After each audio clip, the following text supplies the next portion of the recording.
حضرت عمر فاروق اور دریائے نیل کا عجیب و حیران کن واقعہ۔ یہ اس زمانے کا واقعہ ہے جب حضرت عمر فاروق خلافت کے منصب پر فائز تھے اور اسلام کی سلطنت تیزی سے پھیل رہی تھی۔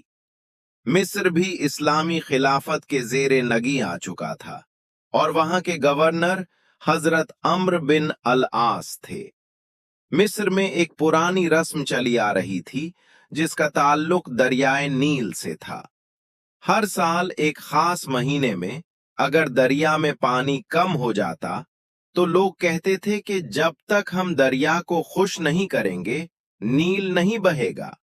چنانچہ وہ ایک نوجوان لڑکی کو منتخب کرتے، اسے خوب زیورات پہناتے، پھر دریا کے حوالے کر دیتے، یعنی دریا میں ڈال دیتے۔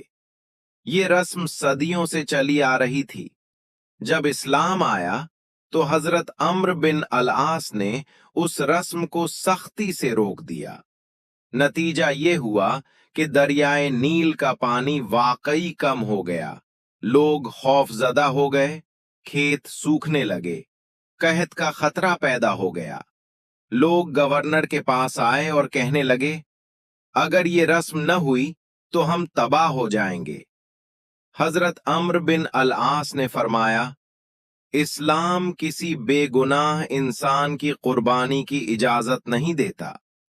لیکن مسئلہ بڑھتا گیا، چنانچہ انہوں نے حضرت عمر فاروق کو خط لکھا اور سارا معاملہ بیان کر دیا۔ حضرت عمر کا جواب، جب حضرت عمر فاروق نے یہ خط پڑھا تو آپ کی آنکھوں میں آنسو آ گئے۔ آپ نے فوراً جواب لکھا، مگر جواب بہت مختصر اور عجیب تھا۔ خط کے ساتھ ایک چھوٹا سا کاغذ بھی بھیجا اور فرمایا، یہ کاغذ دریائے نیل میں ڈال دینا۔ جب حضرت عمرو بن العاص نے وہ کاغذ کھولا تو اس پر لکھا تھا، اللہ کے بندے عمر کی طرف سے نیل کے نام، اگر تو خود بہتا ہے تو ہمیں تیری کوئی حاجت نہیں، اور اگر تو اللہ کے حکم سے بہتا ہے تو میں اللہ واحد و قہار سے دعا کرتا ہوں کہ وہ تجھے بہا دے۔ یہ کاغذ دریائے نیل میں ڈال دیا گیا۔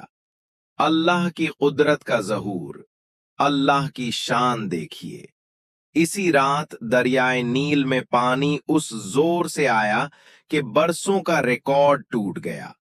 کھیت سرسبز ہو گئے، قحط ٹل گیا، اور وہ جاہلانہ رسم ہمیشہ کے لیے ختم ہو گئی۔ لوگوں کو سمجھ آ گیا کہ دریا انسانوں کی قربانی سے نہیں بلکہ اللہ کے حکم سے بہتے ہیں۔ اس واقعے سے ملنے والے اسباق، حضرت عمر کا اللہ پر کامل یقین، اسلام میں انسان کی جان کی عظمت، باطل رسموں کا خاتمہ، یہ پیغام کہ قدرت